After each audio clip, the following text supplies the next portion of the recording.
ఇష్టం. సో అది ఆ అవకాశం నాకు కావాలి ఈ సినిమాలో. ఓకే, ఆ రోల్స్ ఆ అవకాశం ఇవ్వాలి నాకు. సో ఇప్పటివరకు మీరు చేసిన మూవీస్లో which is the best one for you? So తెలుగులో ఐ థింక్ ద బెస్ట్, నేను పైసా సినిమాలో చాలా ఎఫర్ట్ పెట్టాను ఆ రోల్ చేయడానికి, ఎందుకంటే అది నా క్యారెక్టర్కి ఎగ్జాక్ట్ ఆపోజిట్ అనమాట.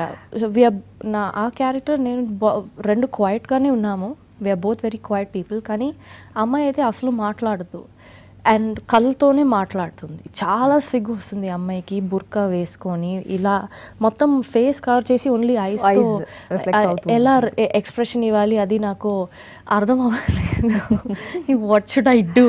సో అక్కడ చాలా ఎఫర్ట్ పెట్టాను ఆ క్యారెక్టర్ చేయడానికి అండ్ సినిమాకి ఒక యావరేజ్ రెస్పాన్సే వచ్చింది. సో చాలామంది చూడలేదు ఆ సినిమాని. సో నేను ఆ సినిమాలో బాగా ఎఫర్ట్ పెట్టాను చేయడానికి.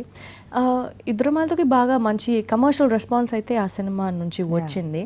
కానీ నాకు సరైనోడులో క్యారెక్టర్ ఇష్టం ఉంది, ఎందుకంటే అది కొంచెం కొత్తగానే ఉంటుంది. నేను స్క్రిప్ట్ విన్నప్పుడు బోయపాటి గారు చెప్పినప్పుడు నాకు కొంచెం కొత్తగా అనిపించింది క్యారెక్టర్, ఎందుకంటే మన మామూలు తెలుగు సినిమాలో అది అలాంటి ఒక క్యారెక్టర్ యాక్చువల్లీ అది రాదు.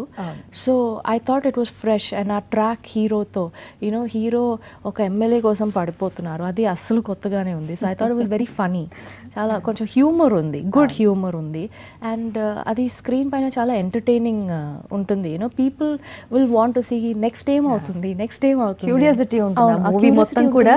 యా, ఎమ్మెల్యే వస్తుందా, will they get together and అలాగే. So it very well written track.